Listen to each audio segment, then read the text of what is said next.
कैसे हैं आप? आई होप आप अच्छे होंगे। So today we are going to learn about this chapter Faraday law of electrolysis. Faraday law of electrolysis के बारे में डिस्कस करेंगे। ठीक है, तो चलिए शुरू करते हैं। First law of Friday law हमारे पास क्या है कि the mass of substance deposit और the mass of gas liberated at particular electrode is directly proportional to the amount of charge through the solution या इलेक्ट्रोलाइट। सॉल्यूशन को हम electrolyte भी बोल सकते हैं, इलेक्ट्रोलाइट ही है।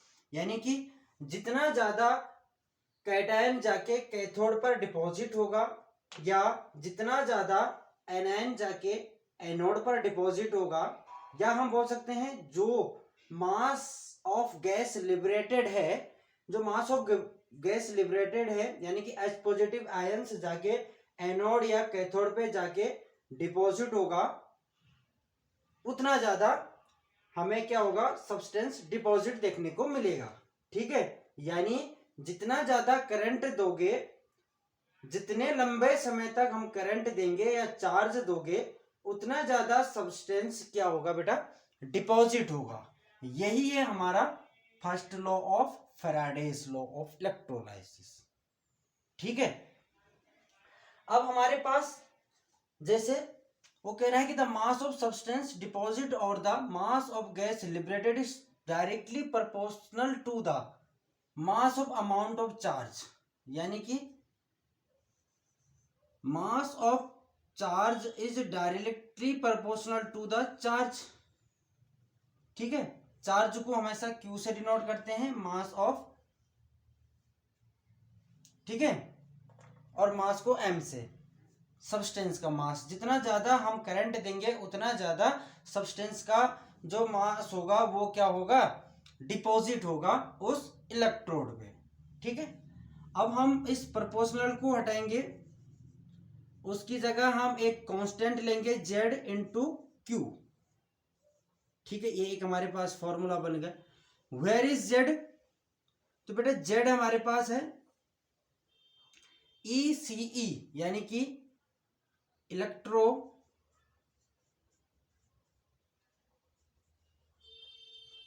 Chemical equivalent. ठीक है, और Z कैसे निकालते हैं? Z इज इक्वल टू हो जाएगा आपके पास इक्विवेलेंट वेट अपॉन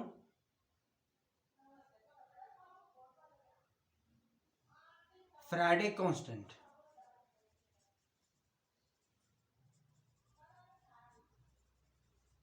ठीक है, अब फैराडे कांस्टेंट क्या होता है बेटा कि 1 फैराडे इज इक्वल टू होता है charge on 1 mole of electron. यानी कि जो हमारे पास 1 फैराडे होता है वो होता है 1 मोल ऑफ 1 इलेक्ट्रॉन। ठीक है, अब हमारे पास कोई भी हमारे पास एक इलेक्ट्रोड है, हमने उसमें 2 इलेक्ट्रोड डिसॉल्व किए और उसको एक पॉजिटिव टर्मिनल और एक नेगेटिव टर्मिनल से कनेक्ट किया। अब यहां से देखो एनायन जाके इस एनोड पे और कैटायन जाके इस पे जाके लिबरेटेड होगा। ठीक है, अब जैसे यहां से हमने I करंट दिया T टाइम तक, ठीक है, तो I इक्वल टू क्या हो जाएगा, करंट कैसे फाइंड करते हैं, Q अपॉन T। तो बेटा हम चार्ज निकाल सकते हैं, I इंटू T। तो इसकी जगह हम लिख सकते हैं M equal to Z into I T।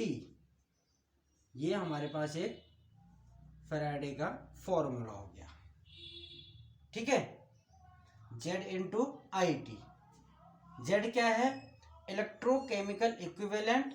Z कैसे निकाला जाता है, equivalent weight upon Faraday constant, और फैराडे कांस्टेंट क्या होता है, 1 फैराडे इक्वल टू होता है 1 मोल ऑफ 1 इलेक्ट्रॉन होता है। ठीक है, 1 मोल ऑफ 1 इलेक्ट्रॉन होता है, ठीक है। Charge of 1 mole of electron कितना होता है?